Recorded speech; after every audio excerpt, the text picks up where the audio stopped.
Buenas tardes. Baja el volumen, Rubén. Bueno, como saben, bienvenidos a todos, como ya dijo Rubén. Intentaremos que esta jornada pues tenga, la exposición será aproximadamente 1 hora de duración y intentaremos dejar 1 hora para plantear cuestiones, a ser posible, genéricas, por favor.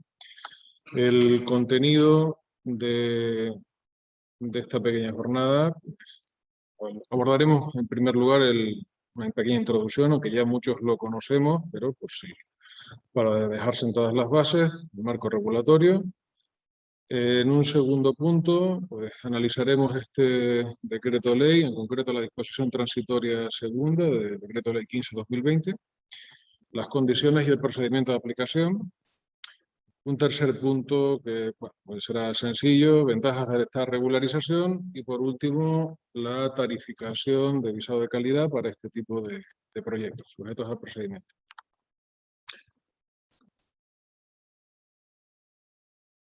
El marco regulatorio, como todos conocemos, es solo para instalaciones de baja tensión, con lo cual estaremos ante el reglamento de baja tensión de 2002.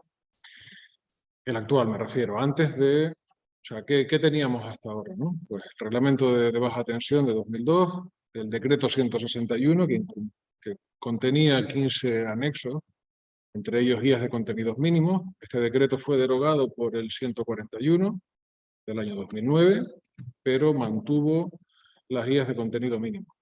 Y recientemente se ha publicado este decreto ley en septiembre del año pasado, de medidas urgentes de impulso de los sectores primario, energético, turístico y territorial de Canarias, ¿no? Y en su disposición transitoria segunda, pues es donde se establece este procedimiento de regularización de instalaciones eléctricas. A día de hoy, antes de esta entrada en vigor de este procedimiento de regularización, pues, tenemos que estar sujetos al decreto 141, su capítulo segundo, artículo 15, es donde se establecen las condiciones para la puesta en servicio de instalaciones que no requieren de autorización administrativa, que son pues, esa totalidad de las de baja tensión, y están reguladas por actos de comunicación previa, ¿no? Nuestra instalación, junto con, que estará definida por una comunicación previa, un proyecto, memoria técnica de diseño, en función de las características de la instalación, certificado final de obra, el certificado de instalación, el certificado de inspección inicial, si procede, y otros documentos, declaración de impacto ambiental, contrato de mantenimiento, certificación energética, pues todo ello se suben a la plataforma, a la sede electrónica del Gobierno de Canarias, plataforma de Sinergia, a través de 2 procedimientos fundamentalmente, sobre todo el 3158, que es solicitud de inscripción de baja tensión, hay otros también, como el 6782, para cuando hay modificaciones o reformas, y la plataforma nos devuelve el certificado de instalación debidamente diligenciado, que esto significa que incorpora un número de expediente. ¿Qué ocurre si no disponemos de ese número de expediente? Porque la instalación es antigua. Bueno, pues hasta la fecha no se puede acreditar la legalización de esa instalación eléctrica. El Servicio de Instalaciones Energéticas, dependiente de la Dirección General de Energía, no admite otros documentos como contrato de suministro, otros antecedentes de la instalación. Ellos quieren su número de expediente que otorgan ellos. Y esto también supone que cualquier modificación o actualización de esa instalación, pues implica, al estar en una situación de alegalidad, implica su completa adaptación al reglamento en vigor. O sea, no se admiten reformas parciales. El no disponer de el correspondiente antecedente o este número de expediente, o el hecho de no estar debidamente legalizada, supone, si atendemos a la ley de industria, una infracción grave, ¿no? Ahí les he puesto el extracto del texto del apartado C del artículo 31, y las infracciones graves están tipificadas entre 60.000 y 6 millones de euros. 6 millones de euros es cuando hay agravantes, cuando no le hacemos ni caso a la administración después de habernos reiterado en sucesivas ocasiones que legalicemos aquello. Bueno, pues después de numerosas peticiones a la consejería, porque de algún modo esta situación, en primer lugar, no se repite en otras comunidades autónomas. En segundo lugar, pues es de alguna manera es mayoritario. Hay aproximadamente algo más de 1 millón de instalaciones de baja tensión en Canarias, de las cuales se estima que el 45%, según datos de industria, el 45% están en una situación de alegalidad, o sea, no tienen toda la documentación en vigor. Entonces, después de haberles reiterado que esta situación debía modificarse, porque es el símil muy parecido a, bueno, les he puesto a algunos compañeros, ya me habrán escuchado, ¿no? Es como perder el DNI. Para la consejería, si perdemos el DNI, pasas a ser ilegal en nuestro país, básicamente, ¿no? Entonces, si ellos son los que piden el número de expediente, evidentemente tendrían que tener un registro debidamente documentado, ¿no? Y registro digital, pero la realidad es que no es así. Hoy en día recurrimos a la consejería a solicitar un número de expediente de una instalación antigua y lo más probable es que o bien nos digan que no disponen de recursos humanos suficientes o bien se escudan en las riadas del 31 de marzo de 2002 que anegó todos los archivos de la consejería. Entonces la situación no solo exigen ese número de expediente, pero tampoco son capaces de solucionarlo y de facilitarlo, ¿no? Bueno, pues desde septiembre, por suerte, pues tenemos un mecanismo para regularizar este tipo de instalaciones de baja tensión que no disponen de documentación, ya sea de forma total o parcial. Lo pueden encontrar en la disposición transitoria segunda de ese decreto ley 15 y sus condiciones de aplicación. No voy a entrar en los detalles. El procedimiento realmente se divide en instalaciones que no requieren proyecto e instalaciones que requieren proyecto. Las de baja entidad, pues ya todas las conocemos. Las que requieren proyecto lo tienen en la ITC 4 o bien en la tabla 2 del anexo 7 del decreto 141. Nos vamos a ceñir solo a estas que requieren proyecto, ¿no?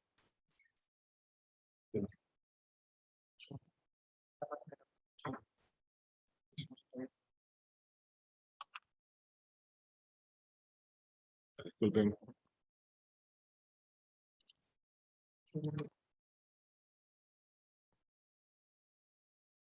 Ahora se lo ve.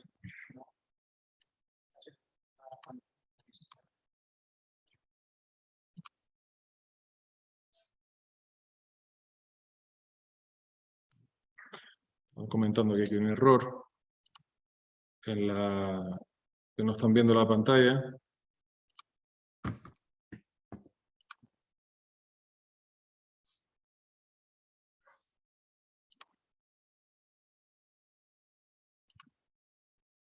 ¿Tú lo ves, no? ¿Tú lo ves, no? Lo ves.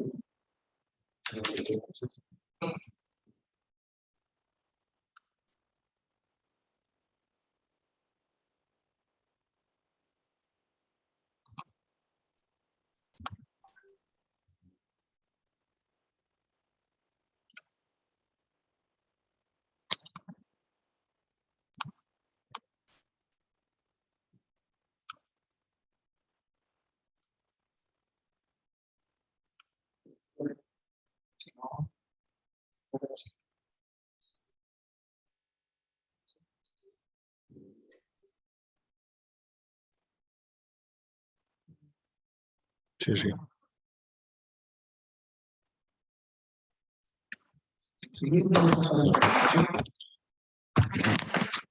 Perfecto.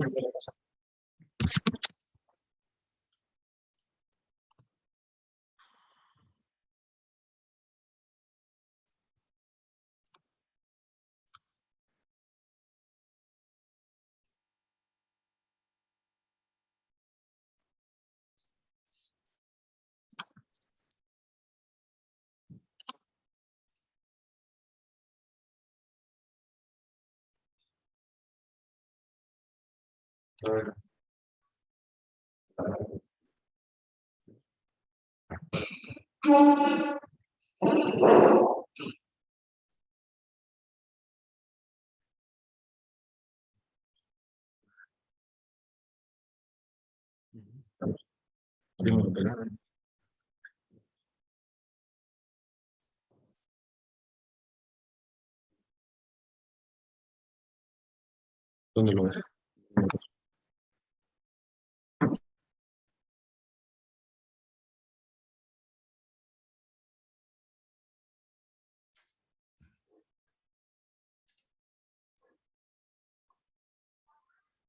¿Qué? ¿Qué? No. Estoy trabajando, ¿qué quieres? Baja tú. ¿Qué quieres, hijo? Antonio, ¿qué quieres?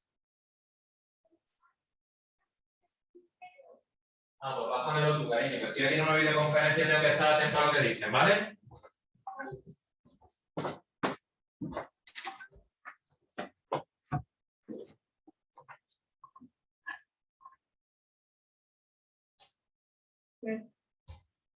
¿Qué pasa, hijo? Dame. Ir al baño, ya que estoy. Perdonen un momento porque estamos intentando resolver el problemilla este para que Alejandro pueda compartir la pantalla con la presentación que tenemos preparada. Vamos a ver si podemos resolverlo sobre la marcha.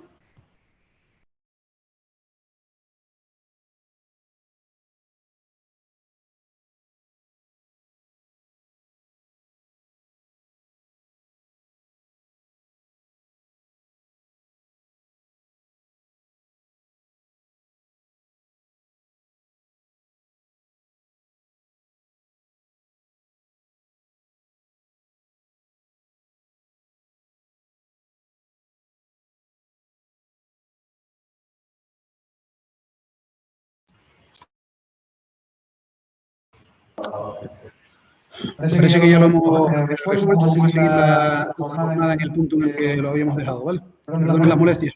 Disculpe.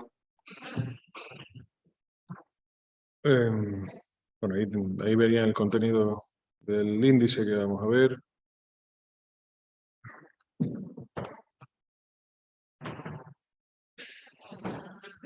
Este es el marco regulatorio que les comentaba, decreto de baja tensión, reglamento nuestro, reglamento electrotécnico de 2002, el decreto 161 que fue derogado, como bien saben, por el 141, se derogó íntegramente a excepción de las guías de contenido proyecto. Y recientemente el decreto 15, decreto ley 15 de 2020. Como les comentaba, el marco regulatorio para tramitar una instalación eléctrica de baja tensión, en este caso lo tiene en el capítulo 2, artículo 15, procedimiento de comunicación previa, con esa documentación que describe nuestra instalación, proyecto, comunicación previa, certificado final de obra, certificado de instalación, certificado de inspección de organismo de control si procede y otros documentos pues se llevan a la sede electrónica del Gobierno de Canarias, Sinergia, con esos dos procedimientos que les comentaba, procedimiento 3158 y 6782, y nos devuelve el boletín, el certificado de instalación diligenciado. Si no dispone de número de expediente, pues como les adelantaba, no se puede acreditar la instalación eléctrica, no se admiten otros documentos para establecer su legalidad. Cualquier modificación de ella implica reformarla íntegramente, porque se encuentra en una situación de alegalidad, aunque sea, y el no disponer de la correspondiente autorización o habilitación está tipificado por la Ley de Industria como defecto grave, y esto pues está más o menos entre 60 y la infracción entre 60 y 60.000 euros y 6.000. Bueno, la disposición transitoria que les comentaba, pues marca dos condiciones para su aplicación fundamentalmente. Está pensada para instalaciones eléctricas ejecutadas con el reglamento del 73. Este reglamento entró en vigor, si no me equivoco, el 8 de enero de 1974. Y tiene un plazo de vigencia, evidentemente es para instalaciones de baja tensión. Las instalaciones eléctricas ejecutadas con el reglamento anterior al del 73 no se admite su reforma parcial, ¿vale? El plazo de vigencia se estipula en 2 años, finalizaría el 12 de septiembre de este próximo año, pero dentro del propio decreto ley hay una coletilla en la que la Consejería, la Dirección General de Energía, se reserva el derecho de prorrogar. El procedimiento, siendo, bueno, por un orden lógico, implicaría una inspección inicial por parte de un organismo de control o instalador. En función de los resultados de esa inspección, pues redactaríamos el correspondiente documento de diseño, un proyecto, una memoria técnica de diseño. Ejecutaríamos esa adecuación, después una inspección final por parte del mismo organismo de control, la certificación final de obra y, por último, su tramitación ante la sede electrónica. El procedimiento, esa inspección inicial, que realizará normalmente un organismo de control si se requiere proyecto y si no, un instalador, se establece 4 bloques técnicos, como ven ahí: instalaciones de enlace, de servicios comunes, interiores y otro bloque de documentación. Cada uno de ellos tiene una serie de bloques técnicos. Instalaciones de enlace, como ven, tiene 4. Caja general de protección, líneas de alimentación, centralización de contadores y derivaciones individuales, y cada uno de ellos con una serie de ítems que el organismo de control verificará. Después las instalaciones de servicios comunes, bueno, efectos generales, garajes, alumbrados exteriores, zonas húmedas mojadas, piscinas, salas de máquinas, salas de grupo electrógeno y pararrayos, cada uno con sus correspondientes ítems. Después instalaciones interiores y, por último, el control de documentación. Aquí tienen un poco el detalle, es tan pequeño, pero esto está extraído directamente de la guía. Son cada uno de los ítems de esos bloques técnicos, en este caso los 4 de instalaciones de enlace. Verán que hay 2 asteriscos o 1 en cada ítem. 2 asteriscos implica que si no se encuentra o no hay evidencia de esa inspección, pues se calificará como defecto muy grave. Y un solo asterisco, defecto grave. Así con servicios comunes, lo tienen todo esto en la guía, ¿vale? Y por último, instalaciones interiores y control de documentación. El resultado de esa inspección conducirá a lo que se denomina un SEPI, lo que se ha denominado así el Servicio de Instalaciones Energéticas, que es un certificado de evaluación previa de instalación. ¿Vale? El técnico de ese organismo de control identificará el número de defectos muy graves y en cada uno de los sectores. Y al final sumará un total y, en función de lo detectado, pues en manos o sea, siguiendo instrucciones a su vez de la Consejería, pero será el inspector del organismo de control quien determine si la renovación debe ser integral o se admite una renovación parcial con las correspondientes corrección de deficiencias. En cuanto a las observaciones que ha planteado la Consejería, los defectos detectados, cuando una OCA manifieste que hay una serie de defectos, ya sean graves o muy graves, pues deben ser corregidos conforme al reglamento del actual, en vigor, ¿no? En 2002. Aquellos calificados como muy graves ordenará con carácter preventivo la desconexión de la instalación o el sector afectado. Y normalmente, la Consejería no ha determinado un umbral específico o sea, un umbral cuantitativo sobre cuántos errores muy graves o graves se admite, y porque simplemente no puede hacerlo porque tendría que establecer un decreto, de alguna manera. Entonces tiene que acogerse a lo que hay ahora mismo publicado, que es el Reglamento de Baja Tensión de 2002 o bien el Decreto 141. El Reglamento de Baja Tensión, en su artículo 2002, se los he puesto abajo en cursiva, establece digamos, le da la potestad a las comunidades autónomas para definir precisamente cuándo se admite una reforma parcial o cuándo una reforma integral, ¿vale? Normalmente en función del criterio de peligrosidad y de proporcionalidad. Lo que nos han transmitido, y así lo van ustedes a percibir en las obras los organismos, por parte de los organismos de control, si más del 50% de los defectos detectados son muy graves, más del 50% respecto al total, ¿vale? Ahora les pondré, después tenemos un ejemplo para que un poco vean a qué nos referimos, o a qué se está refiriendo la consejería.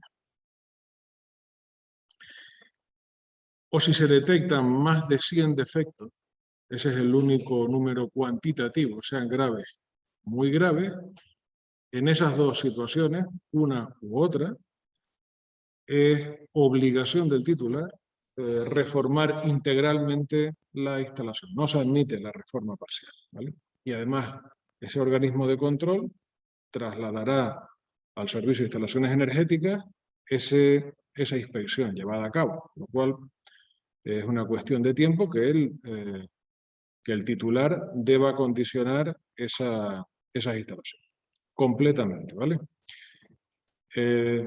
Como les adelantaba antes, si la instalación tiene una antigüedad superior, o sea, es anterior al 8 de enero del 74, bueno, pues tampoco se admite, ¿vale? No se admite la reforma parcial, hay que acondicionarla íntegramente.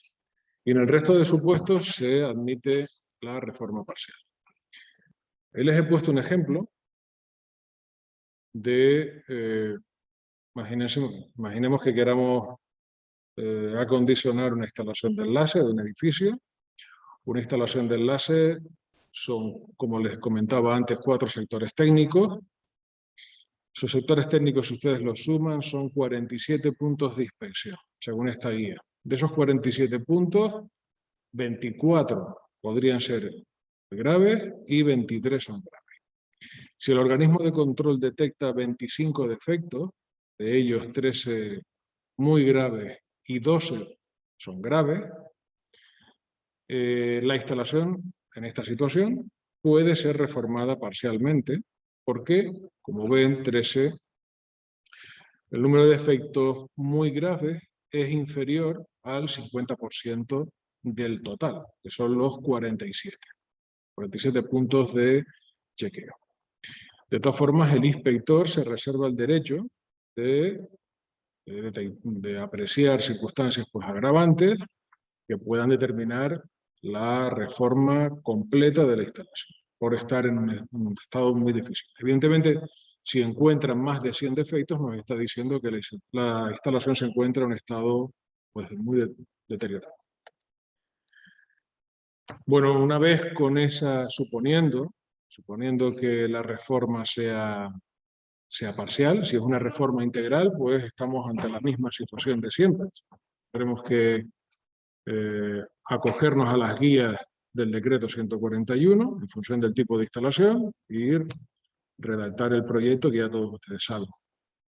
Pero en el caso contrario, en el caso de que se admita una reforma parcial, el proyecto tiene que describir la instalación. Supuestamente no hay antecedentes y al no haberlo se requiere una descripción y una justificación relativamente exhaustiva de lo que existe y que está en correcto funcionamiento. Para ello, la Consejería se ha apoyado en el apartado 4.7 del anexo 7 del decreto 141, que establece una serie de mínimos para aquellas de las comprobaciones y justificaciones que tienen que tener las instalaciones aguas abajo, aguas arriba, instalaciones ejecutadas con el reglamento del año 73. En cuanto a la redacción del proyecto, pues les sugerimos detallar claramente en antecedentes cuáles son, si hay o no antecedentes, si hay número de expediente o no, si disponen ustedes de proyecto o no de titular, lo más transparente posible. Y evidentemente evidenciar que la instalación se ha ejecutado con posterioridad al 8 de enero del 74 con algún documento que lo justifique. Fotografía aérea, alguna póliza de suministro, catastro, en fin, lo que consideren oportuno. Y en el caso general y más amplio, les sugerimos que el proyecto lo dividan en 3 bloques. La parte primera, el bloque 1, la descripción de la instalación existente. O sea, supuestamente el organismo de control ha revisado la instalación, habrá comprobado que hay una parte de ella que se encuentra en perfecto estado, no habrá defectos por ella, y lo que pedimos aquí es que se describa esa instalación de manera, se describa y se justifique, en ese primer bloque, ¿no? En el segundo bloque, en el caso de que el organismo de control detecte pues, errores, defectos en este caso, perdón, pues tendrán que corregirlos y adaptarlos al reglamento actual, ¿no? Conforme también al decreto 141 en cuanto a las especificaciones en materia de proyecto. Y el bloque 3, pues se puede aprovechar este documento para actualizar, mejorar, sustituir e incluso ampliar la instalación existente.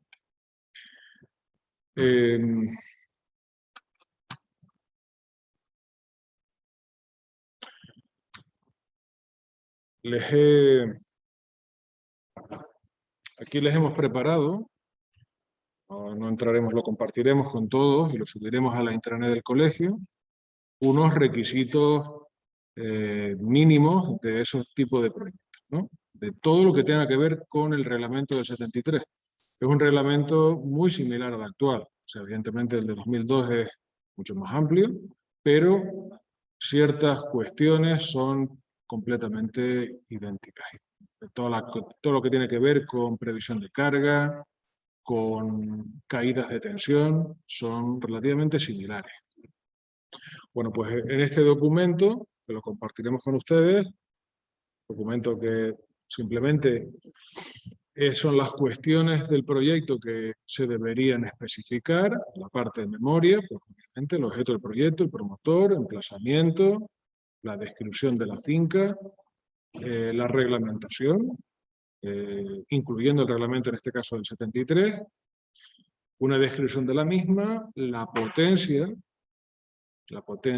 prevista, potencia instalada, potencia de cargas que tengan, todo lo que son las especificaciones de la instalación de enlace sí procede, si es una instalación interior, pues evidentemente serían los circuitos. Y bueno, ya no voy a entrar en los detalles de esta parte del proyecto, lo compartiremos con ustedes, pero nunca le vamos a pedir que hagan, o sea, ante un levantamiento de una instalación existente y que está en perfecto funcionamiento, no le vamos a pedir que hagan ensayos destructivos para determinar trazados, etc. Sí que le pediremos, por ejemplo, en cuanto a trazados, el tipo de trazado, porque también, como saben, afecta a intensidades máximas admisibles. Las cargas, por ejemplo, una estimación, el alumbrado no tienen por qué saberlo, o sea, qué tipo de luminarias hay, pero sí pueden determinar a qué altura está la luminaria, qué potencia estimada puede tener, características de báculos de columnas, etc. Vamos, no pretendemos que levantemos las calles ni un jardín lo pongamos patas arriba para determinar el trazado de una canalización. No es el objeto de esto, pero sí describir y justificar que protecciones, conductores están adecuados para las cargas que se exigen. Bueno, los detalles, como les digo, veremos. El colegio ya tendría que empezar por ahí. Estamos a disposición de ustedes para resolver la casuística particular porque casi es infinita, ¿vale? Pero no intentamos aquí abordar el caso general. Se pueden dar situaciones de mucho tipo. Por ejemplo, que la instalación esté en perfecto estado, que el organismo de control no haya apreciado ningún defecto y por tanto no haya que hacer ninguna intervención. En ese caso, la consejería exige una estructura de proyecto. Deberán aportar un estudio de seguridad y salud, un pliego de condiciones y un presupuesto nulo. No pasa nada. Presupuesto nulo. No quieren otro tipo de formato, tipo memoria, que encajaría una memoria descriptiva de la instalación. Pero, en este caso, como les digo, la consejería quiere una estructura de proyecto. Bueno, una vez redactado el proyecto, a priori se entregará al instalador y se acometerán todas esas correcciones, modificaciones, actualizaciones, mejoras, ampliaciones, lo que ustedes quieran. Y emitirá el certificado de instalación. Aquí les he puesto el registro de instaladores con un comentario. O sea, la consejería pretende que seamos policías y comprobemos que los instaladores están debidamente acreditados. Eso no es nuestra labor. Podemos echarle una mano al titular para, de alguna manera, recomendarle o sugerirle si está contratando a, si me permite la expresión, un gitano o no, ¿vale? O a un instalador acreditado. Entonces, pero insisto que no es nuestra labor por mucho que la consejería nos presione para ello. ¿Vale? Es obligación del titular estar acreditado. Lo también que pueden hacer es remitirle el registro de instaladores, que es un registro integrado, el registro integrado industrial, que se encuentra en los servidores del ministerio, y ahí el titular puede comprobar si está contratando a un instalador debidamente acreditado. Bueno, pues con ese certificado de instalación llamaremos al organismo de control de nuevo. La consejería también, de manera, bueno, poco razonable o no se entiende muy bien, pero requiere que sea el mismo organismo de control, cuando realmente podemos llamar a otro organismo de control distinto, puesto que son actividades independientes. Uno ha hecho una inspección, la hará pública, se la entregará al titular y después vendrá otro organismo de control a verificar si se han corregido esos defectos y si ha ampliado la instalación, ¿vale? Pero la consejería requiere, bueno, el Servicio de Instalaciones Energéticas exige que sea el mismo organismo de control. Si emite el acta favorable, pues ya podemos estar en disposición de nosotros firmar el certificado final de obra y, o sea, con un nuevo modelo que se encuentra en el procedimiento 6703, ¿vale? Se ha habilitado un procedimiento específico de comunicación previa y regularización administrativa, instalaciones de baja tensión, donde es prácticamente igual. Subiremos la comunicación previa, el CEPI, el certificado de evaluación previa de la instalación, el proyecto, el certificado de instalación, el final de obra, el acta favorable y además, esta es la novedad, una acreditación de titularidad de la instalación. Todo ello se sube a la plataforma de la sede electrónica y nos devolverá el certificado ya de instalación diligenciado con nuestro número de expediente. Bueno, ventajas de esta regularización. Bueno, algunas son obvias. Seguridad para las personas y los bienes materiales. Al haber una inspección inicial, un instalador que corregirá esos defectos, un proyectista que mejorará la instalación, bueno, pues evidentemente mejoran las condiciones de seguridad de las personas y de los bienes. Hay un cumplimiento normativo.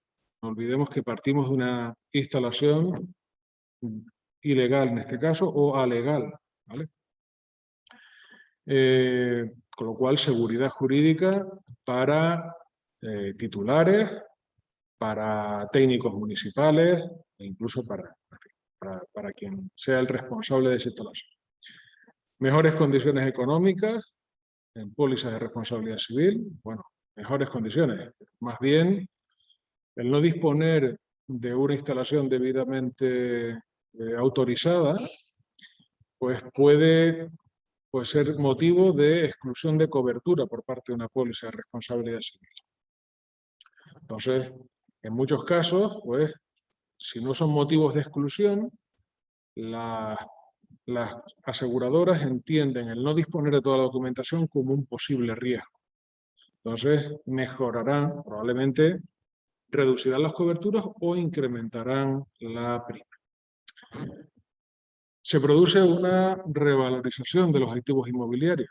Hemos apreciado aquí, en operaciones de compraventa, sobre todo el sector hotelero, cómo el comprador, al no disponer de toda la documentación técnica, tira el precio a la baja, negocia a la baja esa operación de compraventa porque no disponer de esa documentación lo asume como un riesgo. Acceso a ayudas públicas, sin ir más lejos, a las de alumbrado exterior, eficiencia energética para alumbrado exterior, son motivo de exclusión no disponer de la instalación debidamente autorizada o legalizada. Será seguridad jurídica para proveedores y grandes clientes. Esto lo vemos también en el sector hotelero, como los tour operadores marcan sus condiciones. Y el hecho de no tener una instalación eléctrica correctamente legalizada, pues implica un riesgo para ellos que no están dispuestos a asumir frente a sus clientes.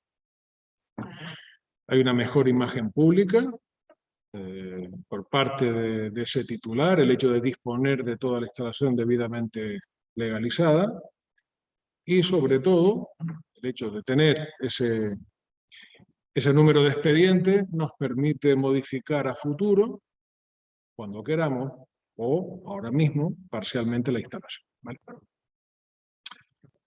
Respecto a la tarificación de visado de conformidad y calidad de proyectos, lo hemos comunicado a la consejería.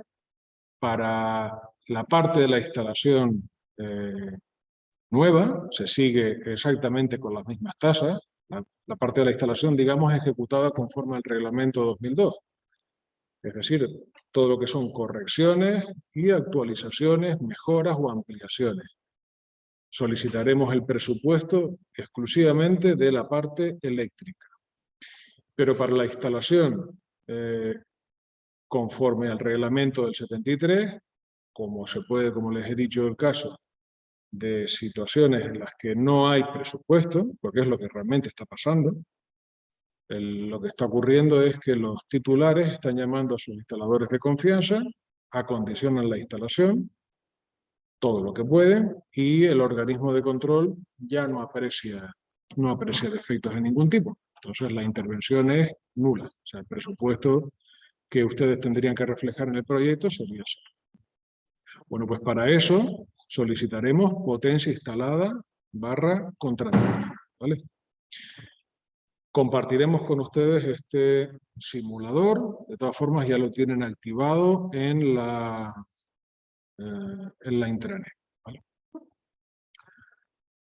Y bueno, ahora a su disposición para responder todo lo que consideren.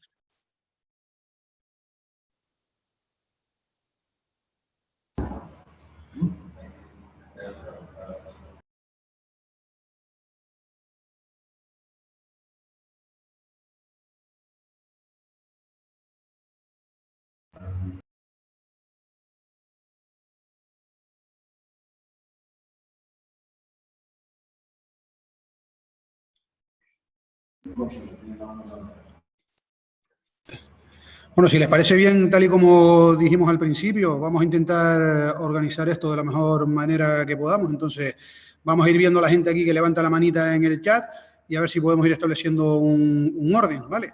En principio parece que Benjamín Poncela quiere hablar, o sea que le rogamos que hable ya el micro y plantee las dudas que considere. Sí, buenas tardes.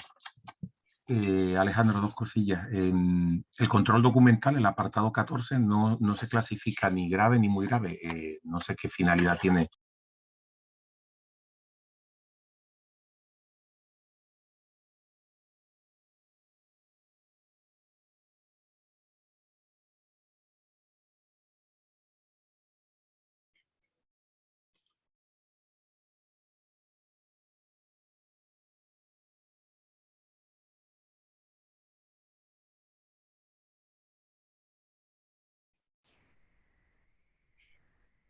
Benjamín, no sé si planteaste alguna duda o algo, pero no sé. Ay, disculpe, Aquí disculpe. nosotros no vimos nada.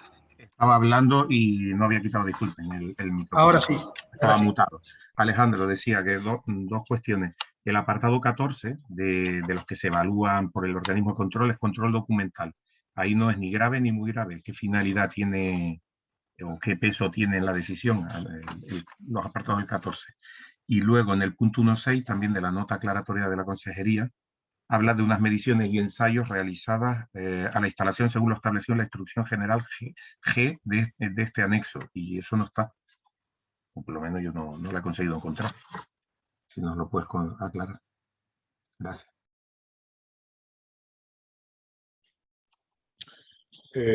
A ver.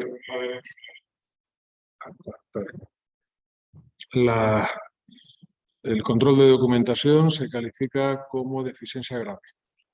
No es como hasta ahora. Eso lo tenemos en la norma, la 20.460 norma UNE, que es por la que se rigen las entidades acreditadas para baja tensión. Entonces, por eso no ha sido necesario indicar si es grave o muy grave. Respecto a la instrucción, bueno, la consejería, a ver, lo estamos grabando, pero aún así lo vamos a decir. La consejería no ha sido, en fin, pretendía regular este procedimiento con un decreto, o bien con una orden, pero estableciendo imposiciones normativas. Entonces, la jefatura de área y la propia Secretaría General Técnica le ha indicado al Servicio de Instalaciones Energéticas que si quiere imponer cuestiones de orden normativo, debe ser a través de un decreto.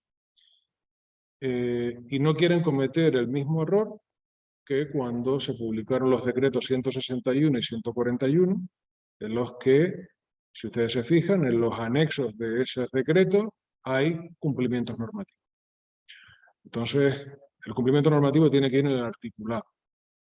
El anexo debe ser aclaratorio. Sin embargo, no fue así. Y ya no están dispuestos a admitir más este tipo de situación, y por eso es por lo que de alguna manera no ha salido un decreto. Está previsto que salga. Está previsto que se actualicen las guías del decreto 141 y regular todo esto que les he comentado. Por ejemplo, los 100 errores, los 100 defectos.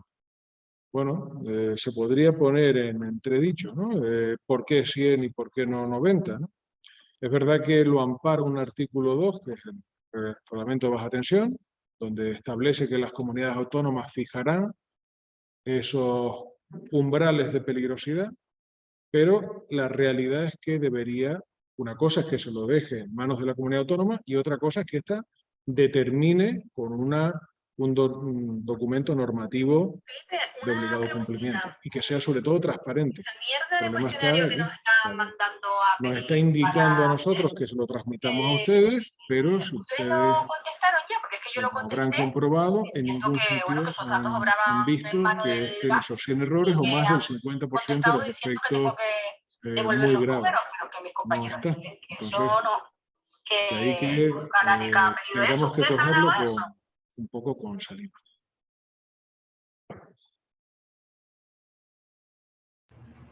Bueno, José, tienes la palabra ahora para plantear tus dudas, ¿vale? Sí, hola, buenas tardes. Alejandro, has comentado que en el caso de, por ejemplo, alumbrado público, pues se va a pedir más o menos estimar la potencia de los receptores, de las luminarias.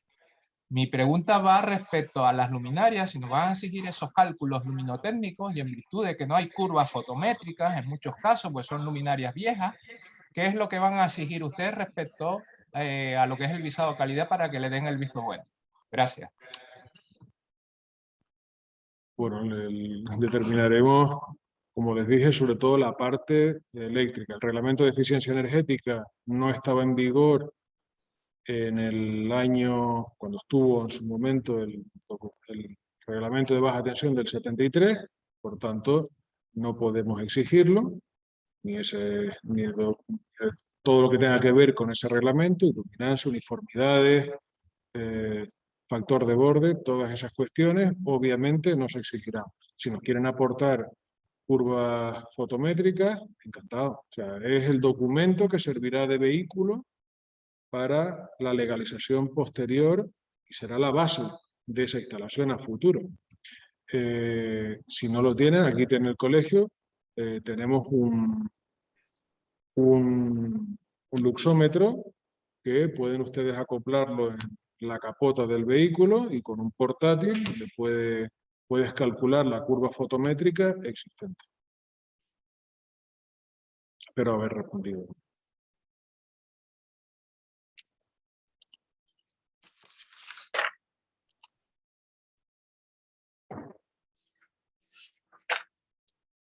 Pero bueno, Enrique, en la parte de un alumbrado, por ejemplo, en concreto, fundamentalmente la parte eléctrica, protecciones, conductores, cargas asociadas a cada circuito, estimación, si las tienen localizadas, de tierra, altura de columnas, tipología de columnas, luminarias, potencia estimada que consideres, y bueno, poco más. Si tiene algún elemento de reducción de flujo, pues identificarlo y poco más. La instalación del láser, obviamente.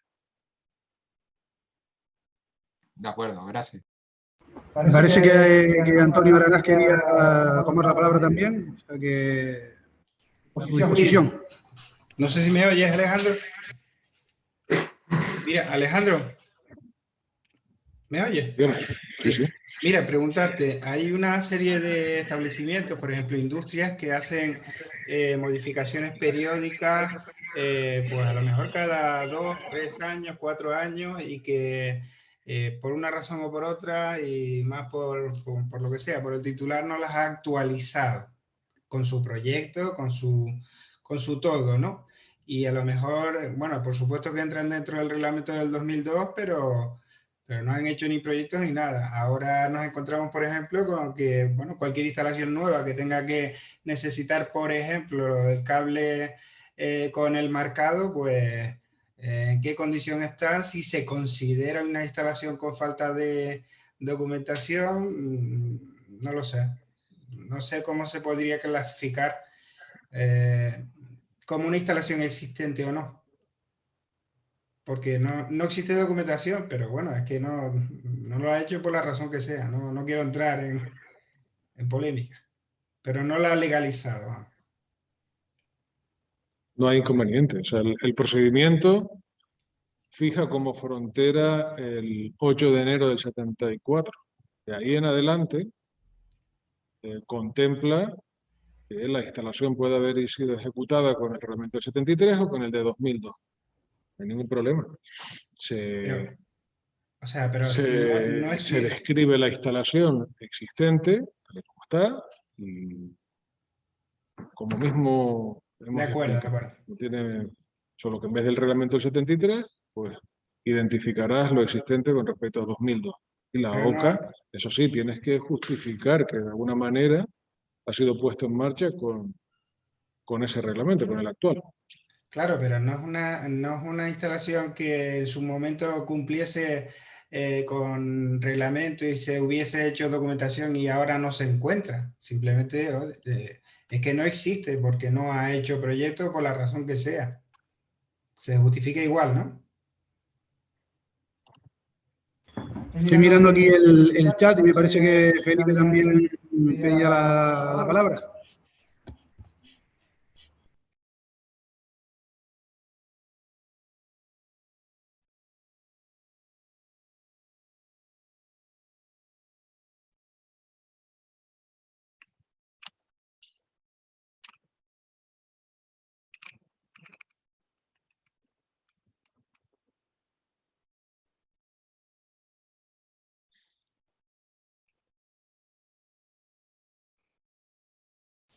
Felipe, no te oímos, ¿no? No sé si estás planteando una pregunta o no.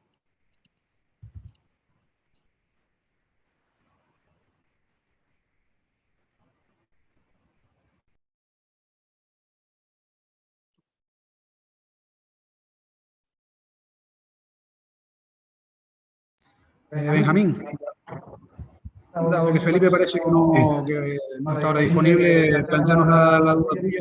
Bueno, aclarado lo de la documentación, entonces son puntos que siempre van a computar como negativos, porque de lo que sale ahí el apartado 14, pues casi nada va a ser posible demostrarlo, ni acreditar, habla aquí de número de expediente de baja tensión, certificado o boletín original, todo eso computará en contra, con lo cual habrá que hacer el balance aquel que ha hablado Alejandro antes, entiendo.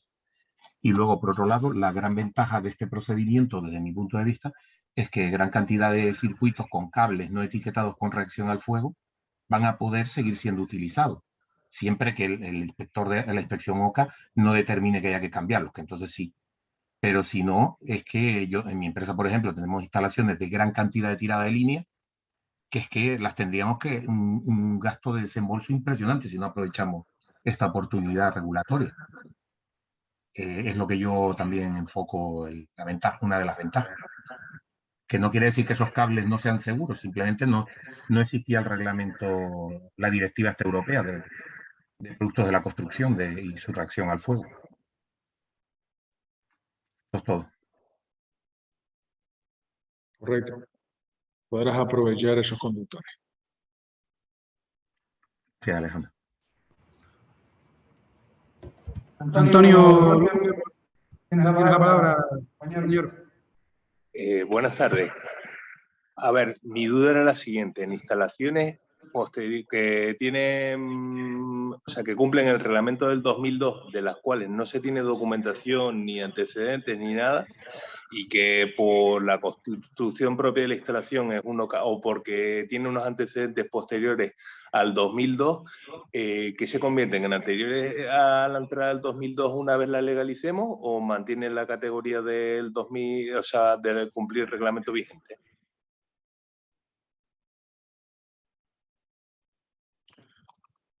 Antonio, tienen que cumplir el reglamento en vigor.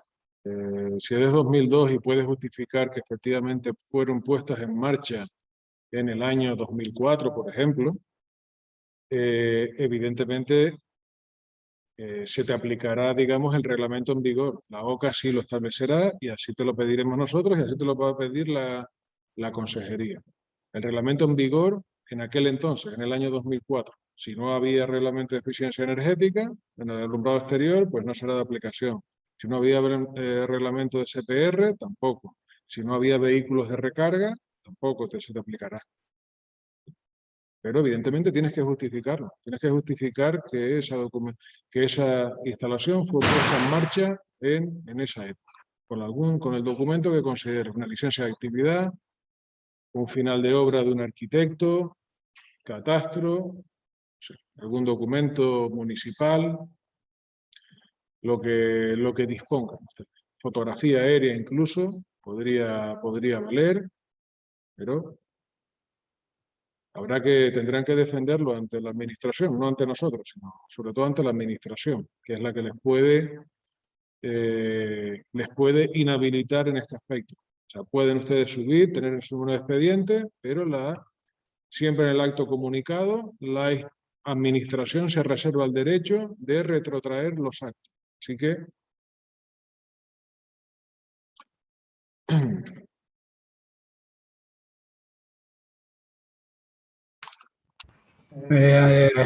Antonio, espero haber que hayamos dado respuesta a tu pregunta. Mira, vale, venga, perfecto. Mira, tenemos a Carlos León, tienes la palabra. Buenas tardes, Alejandro. Mira, la consulta que tengo va en relación a la acreditación de la antigüedad en instalaciones que por el motivo que sea no dispongan actualmente de contador eléctrico. ¿Se entendería que están puestas en servicio, que fueron dadas de baja, o no se entenderían que fueron puestas en marcha de ninguna manera? Un poco la duda viene por ahí. Yo lancé en su momento al aplicativo del correo de dudas de la consejería, pero no me dieron respuesta. Me decían que tenía que ejemplificar más el caso, pero no recibí una respuesta aclaratoria. No sé si eso se ha comentado en las reuniones o no. Pues, si te entiendo bien, instalaciones con un único equipo de medida que ahora mismo están repartiendo la energía de forma alícuota o función como consideren, ¿no? Exacto. O incluso instalaciones que Carlos, están conectadas. te estaba preguntando. Sí, estamos hablando de instalaciones donde el equipo de medida a lo mejor estuvo en su día y por un impago o por el motivo que fuera, han retirado el contador y, bueno, desgraciadamente estoy hablando de instalaciones públicas, pero que no disponen de suministro en vigor, vamos a decirlo así. No son detalles, una duda particular potente, si te parece, no quiero pronunciar en un sentido u otro, porque hay otros, a su vez hay otras normas que es verdad que pudieran estar en vigor en aquel entonces, pero ahora mismo hay de alguna manera una obligación o una prohibición expresa de vender energía. Entonces se estaría incumpliendo un mandato expreso por ley. Nos quedamos con la consulta y se la planteamos a la administración para que a su vez también dé instrucciones a los organismos de control y sean unánimes en la decisión. Vale. Tengo una segunda consulta. Es respecto a las potencias. Cuando acreditamos una instalación que estaba legalizada, bueno, que estaba en su día puesta en servicio y ahora vamos a aumentar una serie de potencias o vamos a interpretar que tiene una potencia instalada, no hay ningún criterio o base sobre la que poder determinar si estaríamos afectando a más del 50% de la instalación y requiriese proyecto completo de renovación, independientemente de que lo estemos legalizando por el procedimiento del 15 de 2020. Es decir, entiendo que lo que describamos es un poco lo que se está legalizando, porque no hay una referencia de base. Sí, correcto.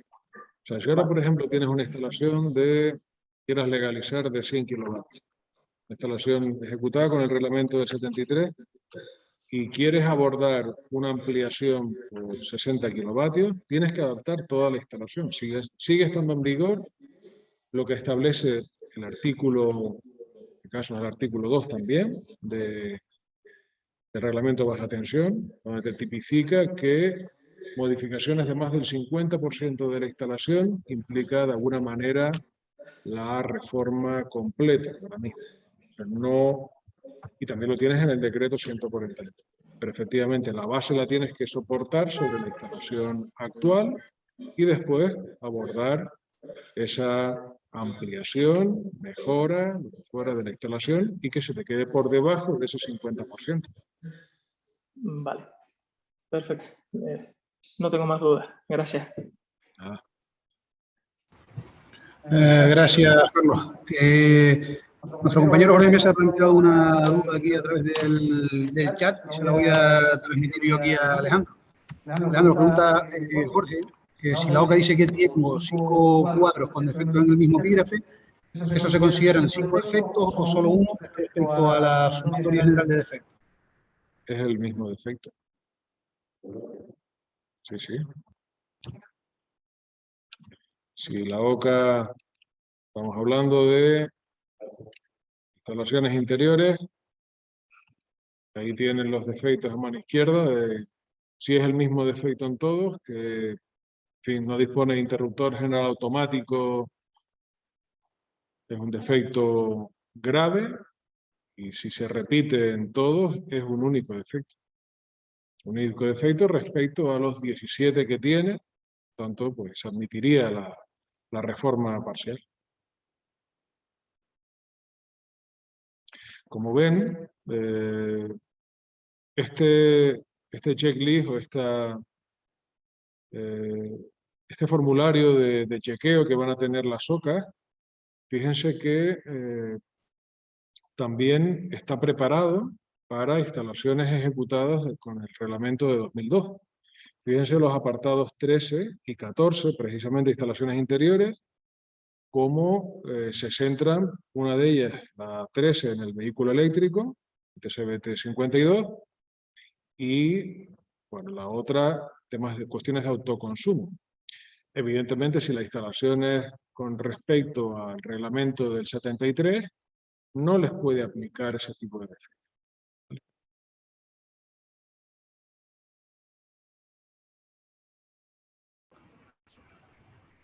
Carlos, te sigo viendo la manita levantada. No sé si es que tienes otra duda o que no la has quitado del chat ahí de participantes. Disculpa, se me quedó levantada. Era por si tenía alguna duda adicional. Nada, era por si tenía alguna duda adicional.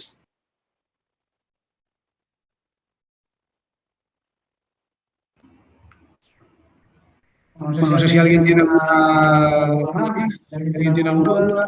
El momento de plantearla es ahora. Si no, pues... venga, salieron dudas. Bien. Vamos a ver, por los que me van saliendo aquí, Leopoldo Mansito, tienes la palabra. Hola, buenas tardes a todos. A ver, tengo un caso que de un taller que se pasó una OCA periódica y no tenía un montón de defectos porque la instalación se parecía nada a la original, que era de los años 80. A pesar de que está esa OCA negativa, podemos parar ese procedimiento e iniciar esta regularización, de tal forma que el propietario no tenga que acometer el cambio de completo de la instalación. Un caso particular, porque la OCA probablemente ya lo habrá comunicado a la Dirección General de Energía, así que con toda probabilidad tendrás que solicitarle a ellos la paralización. Pero yo creo que no hay ningún inconveniente en acogerte a este procedimiento. Además, está a priori en vigor desde septiembre de 2020, solo que la Consejería no había adoptado las medidas necesarias en lo que son formularios específicos y había dado las instrucciones necesarias tanto a organismos de control como a nosotros. Entonces, pero eso no quita que el procedimiento esté en vigor desde septiembre del año pasado. Entonces, ahí donde tienes la frontera de si realmente la OCA fue anterior o posterior, pero te sugerimos que lo consultes ante el Servicio de Instalaciones Energéticas. De acuerdo, gracias.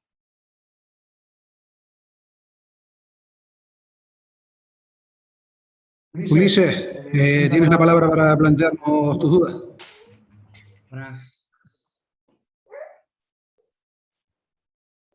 Buenas, ¿qué tal? Vamos a ver. Yo lo que quería saber es si hay algún inconveniente con el hecho de tener ya una OCA elaborada con una serie de defectos y ahora querer convertir eso en un certificado de evaluación previa de instalación, ¿no? CEPI, ¿no? Si tengo que volver a reiniciar o si ese mismo documento, hablando con la OCA que me ha hecho la inspección, lo puedo convertir y continuar por esa vía. Bueno, hasta ahí la primera cuestión y luego tengo otra, ¿vale? Similar a la de Leopoldo, yo te invito a que lo plantees realmente porque la OCA inicia un expediente y lo comunica en función de los defectos a la consejería y deben ser ellos quienes te admitan que legalices esa instalación acogiéndote a este procedimiento. No creo que haya problemas, pero lo normal es que lo hables con ellos porque yo no soy nadie para que lo deseches y después la consejería te abra un expediente por no haberlo corregido, porque ellos sí que lo van a tener en su poder. Ellos pueden actuar por oficio. Claro, yo lo que voy a tratar es hablar con la OCA y tratar de que el trabajo ya hecho se me convierta en un CEPI que me sirva de partida para legalizar las instalaciones. Si la OCA está acreditada ante ENAC, tiene que cumplir una norma UNE, la 20460, si no me equivoco, y ajustarse al procedimiento también administrativo. Si consigues hablar con ellos y esa inspección la anulan, pero tú imagínate que sean con defectos muy graves. Es muy probable que ellos no ellos tienen la obligación de comunicársela a la administración. Así que dudo mucho que, salvo que tengas un poder especial. No, entiendo que ellos la guía con la que han hecho la obra actual no es la misma que para la que hacer el CPF, entonces, y la forma de computar los defectos tampoco es la misma, como lo que has dicho tú. O sea, que es un poco diferente, a lo mejor tengo que volver a reiniciar. Ok, vale. Y la segunda era que yo en este proceso que implica hacer un proyecto de atención, ejecutar unas obras y dejarla legalizada, yo lo que quería es pensé que ese proyecto me sirviera un poco para el futuro, incluir un poco las previsiones del futuro de las instalaciones y incluir generadores, fotovoltaicos, lo que sea. Sobre eso no hay ningún inconveniente, entiendo. No entiendo la cuestión. Que el proyecto que se redacte no va a ser solo de subsanación de defectos, sino de las posibles dotaciones que le hagan falta al edificio para el futuro. O sea, que incorporar vehículos, puntos de recarga, o lo que haga falta, en ese mismo documento se puede utilizar o estamos mezclando. Sí,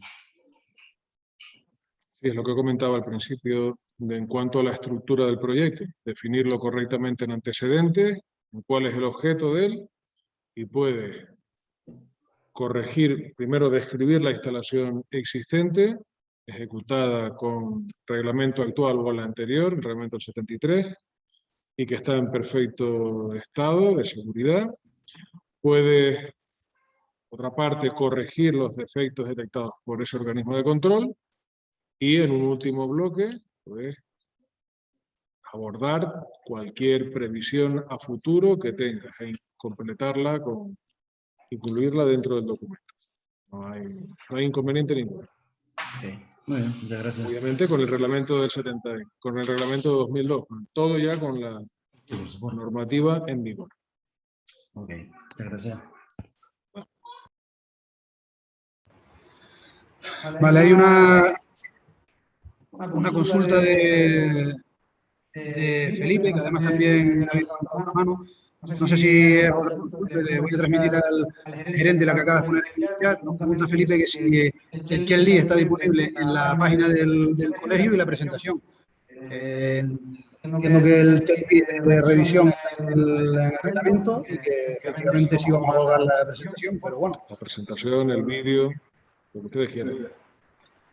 Vale, yo tenía algunas preguntas. ¿Tienes alguna otra consulta más, Felipe, o damos paso a otro compañero? Yo tenía algunas que se han ido resolviendo. Me queda lo de la acreditación de la titularidad. ¿Con qué documento? ¿Una escritura o con qué documento se acredita la titularidad? ¿Contrato de alquiler? En nuestro país con una escritura. ¿Sí? Y después las administraciones públicas con una declaración del secretario municipal.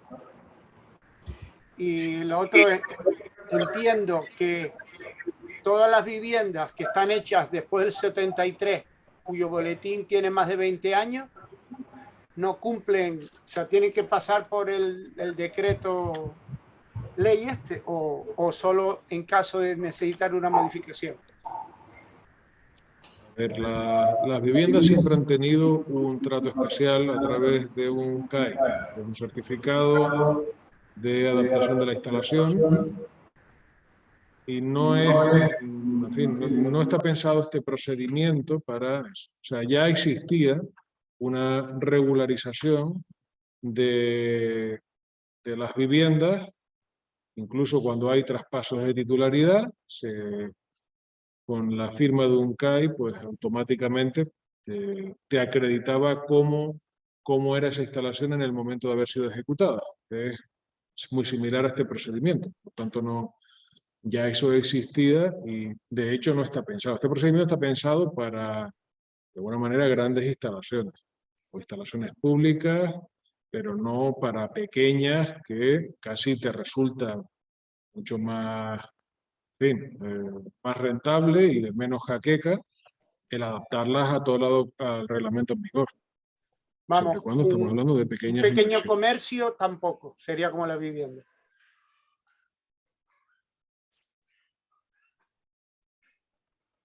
¿Me oye? No sé si un pequeño comercio estaríamos igual que el caso de la vivienda o entra en este decreto. Pequeño comercio ya es, o sea, el CAI es para vivienda, normalmente, Vale. salvo que la consejería haya pensado algo de ayer para hoy, pero normalmente un comercio va a ser para, este procedimiento sería para comercio, para actividades económicas, básicamente. Bien. De acuerdo.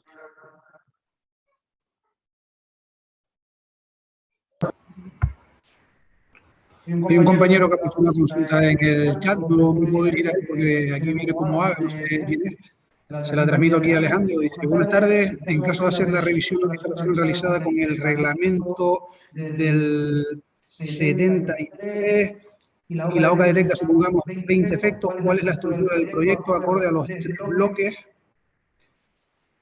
que han sugerido que indiquemos en el proyecto? Me refiero desde el punto de vista de los contenidos mínimos que indican las guías de proyecto. Gracias.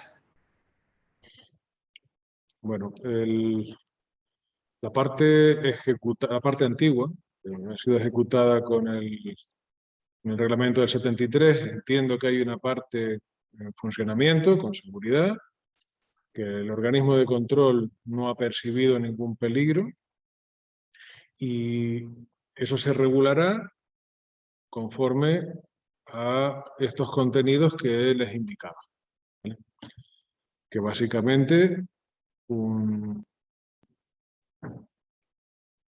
que se los amplío.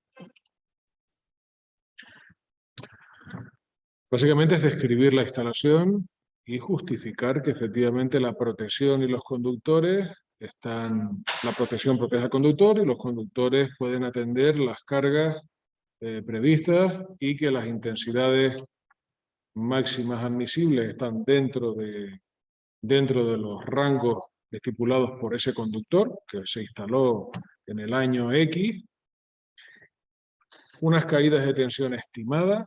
Básicamente lo que queremos es la misma tabla que ustedes utilizan para describir una instalación de baja tensión actual, pues muy similar. O sea, especificando, no les vamos a pedir en planos, como les decía, trazados, pero sí una estimación aproximada de caídas de tensión. Coloquen la carga en una situación donde la longitud sea intermedia, en un alumbrado quizás será un poco más complejo, pero en cargas puntuales es relativamente sencillo, pero no les vamos a pedir, ni mucho menos, como les digo, que hagan ensayos destructivos.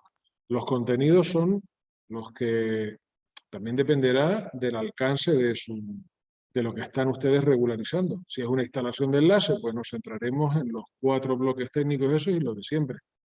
La parte general, caja general de protección, LGA, la parte de equipos de medida y derivaciones individuales.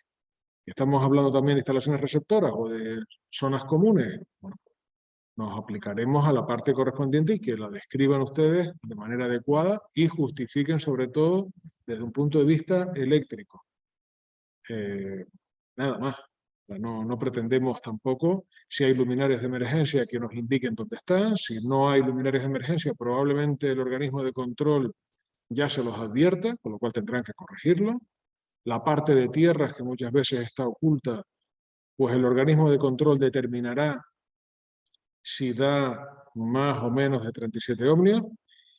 Que da más, pues, o que no da resistencia de bucle, pues tendremos que corregirlas. Que no hay ningún problema respecto a ellas, bueno, pues identificarán, o sea, no hace falta que las tipifiquen, sino, por ejemplo, el esquema de tierra que está planteado en esa instalación. No, ni mucho menos le vamos a pedir que nos especifiquen dónde están las picas de tierra. En un alumbrado exterior, pues sí que pueden ser evidentes, pero en una instalación interior, igual a veces es complicado determinarlas, pero no les vamos a pedir que nos las indiquen, y el trazado de los conductores, el trazado del cobre desnudo, todo eso. Eso no se lo vamos a pedir. Alejandro, en relación con el tema de la acreditación de la titularidad, nuestro compañero Sisto Ramos nos aporta que considera que aportando una factura eléctrica podría justificarse la titularidad. Yo entiendo que si el titular de la factura es el mismo que de la instalación, entiendo que podría valer, pero bueno, ¿cuál sería tu opinión al respecto? Sí, sí, una factura eléctrica, si la conservas del año 92, pues ya de algún modo hubo alguien que fue la compañía suministradora que le dio servicio y a priori debía estar cumpliendo unas condiciones mínimas. Nos puede valer.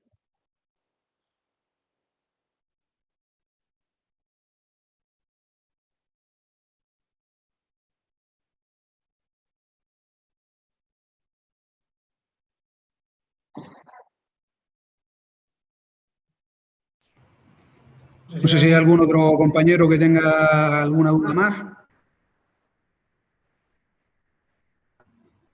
Iván, tienes la palabra.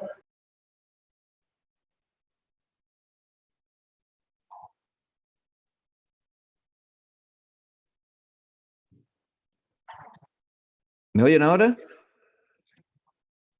Sí, ahora sí. Hola, ¿qué tal? Buenas tardes a todos.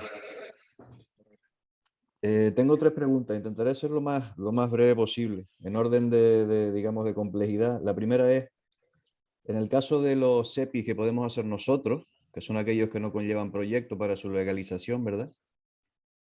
¿Cuáles serían la tasa colegial, si se quisiera visar ese documento, que entiendo que es lo más, en fin, en mi caso particular estaría interesado en conocer esa tasa? La segunda pregunta es que en el modelo de SEPI para realizar por las ingenierías hablan de una acreditación ENAC, que entiendo que es un error, pero sí quería confirmar dicho extremo.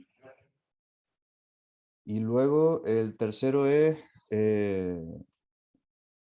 las instalaciones existentes interiores que conectan a centralizaciones, es decir, bajo mi punto de vista, este es el padre de la muchacha en mucha casuística, ¿no?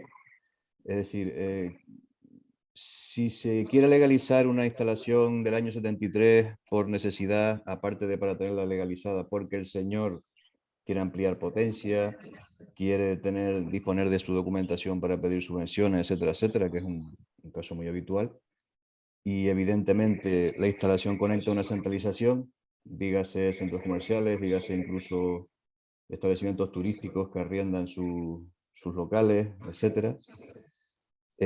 Locales en planta baja de un edificio de viviendas, destinado principalmente a viviendas. ¿Cuál es el alcance de la revisión en este tipo de instalaciones? ¿O cuál va a ser? A la hora de regularizar, me refiero, porque claro, si la centralización está mal, ¿quién la arregla? Si no tiene CGP el edificio, ¿quién lo arregla? ¿Me bloquea eso la regularización de la instalación interior? No sé si me he logrado explicar. Sí. Como siempre, Iván, planteando preguntas sencillitas. Es una cosa. A ver, por partes, no sé por cuál empezar. La primera parte, efectivamente, el procedimiento que pueden llevar a cabo los instaladores. O sea, el instalador puede ser juez y parte, en el sentido de evaluador, actuar como organismo de control para aquellas entidades de escasa entidad, aquellas que no requieren proyecto. Efectivamente es un error el hecho de que el instalador, no se puede exigir que el instalador esté acreditado por ENAC, ¿vale? Salvo que realmente quiera evaluar instalaciones de otra entidad superior. Entonces, efectivamente es un error. Respecto a, no nos hemos planteado las memorias técnicas de diseño, pero en principio, si queremos porque entiendo que lo que estás planteando es que revisemos una memoria técnica de diseño, que no... No, perdón, Alejandro. Creo que no requiere visado de conformidad y calidad, así que tampoco sería cuestión de... No lo requería en el decreto 141 y ahora pues tampoco, ¿no? Si es proyecto, sí. No. ¿Esa era la duda que planteaba? No, quizás me he explicado mal. Según la guía, las instalaciones que no conllevan proyecto pueden ser realizadas por es decir, el SEPI, no la memoria técnica, el SEPI, Aquellas instalaciones que no son legalizables con proyecto, como pequeños comercios, pequeñas oficinas, etcétera, ¿no? Dice la norma que puede ser llevado a cabo este SEPI por instalador o por técnico competente en la materia, que entiendo que somos nosotros. Nosotros podemos hacer ese SEPI. No hablo de la memoria técnica de diseño. No. Ese SEPI lo tiene que hacer. Cuando habla de técnico competente es dentro de un organismo de control. No lo Pues podemos hacer nosotros. Eso no lo aclara, no lo aclara. O bien un técnico competente, pero acreditado por ENAC, efectivamente. Ese técnico puede ser una persona física o una persona jurídica.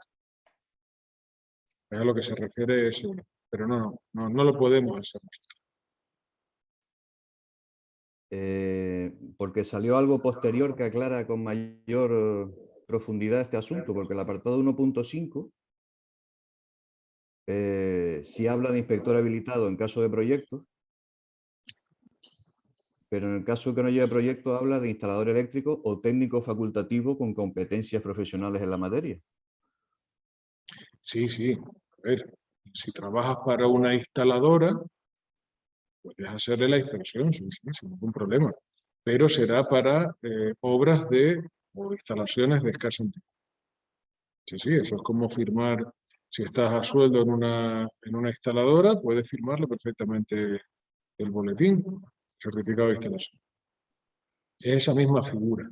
Tienes que estar a sueldo de la instaladora. Sí.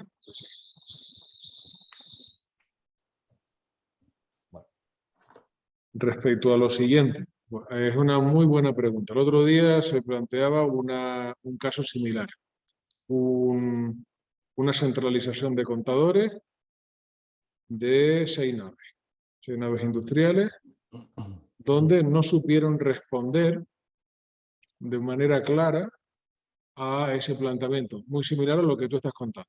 Existe una centralización de contadores que está de aquella manera y tú quieres legalizar lo que cuelga aguas abajo porque tienes un cliente de un local concreto. ¿Cuál es el alcance de ese certificado de instalación? Buena pregunta. Se la reformularemos de nuevo a la consejería, porque tampoco a nosotros no fue una respuesta clara de Juan Antonio León. En ese caso, él lo que comentó es que sí, que el SEPI llega hasta la centralización de contadores, ¿vale? Y el compañero, el proyectista, debe abordar también la regularización de esa instalación, en el caso de que esté defectuosa. Y por tanto, contemplar en el proyecto. O sea, a ti te puede haber contratado un cliente de ese local comercial cuelga de una instalación, de una centralización, y con toda probabilidad el inspector llegará hasta esa centralización. Y él no se va a quedar solo en el interruptor general. Él irá aguas arriba, en derivación individual, equipo de medida y la centralización respectiva. Y en ese caso, si detecta defectos, en esa instalación, lo reflejará y te permitirá o no adecuar la instalación a ti, aunque tú solo seas uno. Pero dependes efectivamente de acondicionar esa certificación, esa centralización de contadores. Entonces, ahí vas a tener que negociar honorarios profesionales con la comunidad, porque no queda otra, para si realmente acometen. Pero además, si se encuentran defectos muy graves, pues con toda probabilidad el organismo de control lo va a comunicar a la consejería y esta a su vez se lo transmitirá a esa comunidad para que adecúen su instalación a reglamento en vigor o corrija los defectos detectados con carácter inmediato. Yo se los comentaba ahí en la exposición, como existe esa obligatoriedad. Como se detecten los defectos muy graves, el inspector lo va a comunicar inmediatamente y va a ordenar con carácter preventivo la baja de ese sector técnico. Entonces, se pueden dar situaciones muy complicadas y de baja del suministro. menos con carácter provisional. Pero eso se expliqué? está llevando a cabo efectivamente. O sea, las OCAs le están dando traslado a industria de ese tipo de cosas. Porque te lo comento por lo siguiente, o sea, a la comunidad se la puede traer bastante al pairo el estado de su centralización, y a no ser que, como tú dices, ese procedimiento se lleva a cabo de forma efectiva por la OCA, nos quedamos los profesionales sin proyectos, sin dirección de obra, sin final de obra, el interesado sin regularizar su instalación porque ha topado con una comunidad que no tiene el más mínimo interés de regularizar sus instalaciones. Entonces yo creo que este caso particular, que es una casuística muy habitual, sí es importante que lo aclaren lo antes posible, aunque esta gente de industria pues aclara más bien poco, ¿no? Pero sí tener un criterio claro de lo que vamos a hacer todos, o sea, los técnicos, las OCAs, industria, el colegio y todo, porque esto puede ser una merienda negro importante. En pantalla tienes el modelo de SEPI, precisamente. Sí. En este caso es el que desarrolla una OCA, ¿no? Bueno, pues este certificado, aquí, aparte de todo lo de siempre, ¿no? La descripción de la instalación. Aquí tienen la relación de defectos encontrados, la calificación del defecto, un resumen del número de defectos muy graves y graves, el total. Aquí es donde la OCA se pronuncia si la renovación es integral o hay que corregir, o sea, se admite renovación o una reforma parcial. Pero a lo que voy, aquí están todos los, digamos, todo lo que les he comentado, todos esos ítems de inspección. Al final hay una serie de cláusulas que lo firma el inspector y en las cuales una de ellas es el punto número 2, punto número 3. Que lo firma la OCA. O sea, la OCA reconoce esa advertencia y esa nota informativa. O sea, los defectos calificados como muy graves se ordena con carácter preventivo la desconexión de la instalación o sector afectado hasta su inmediata corrección. Ya si la OCA no lo comunica o la consejería no lo tramita o no le hace caso, ya es otra historia. Pero ya la OCA se está responsabilizando precisamente de que esa instalación ordenar su desconexión inmediata. Entonces, si tú tienes una instalación, una centralización de contadores en estado deplorable, pues con toda probabilidad se da un defecto muy grave. Por tanto, tiene ciertas posibilidades de que efectivamente sea ordenada a ese titular, sea la comunidad, quien sea, de, si no quiere perder el suministro, pues reacondicionarla de forma inmediata.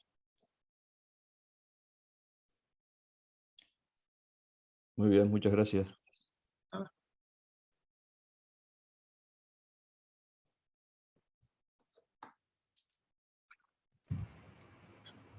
Pues nada, si nadie más tiene ninguna consulta que hacer, damos por cerrada la jornada que hemos llevado a cabo.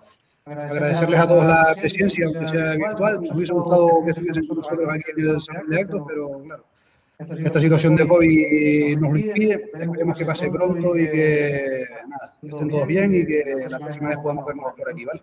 Muchas gracias. Hasta luego.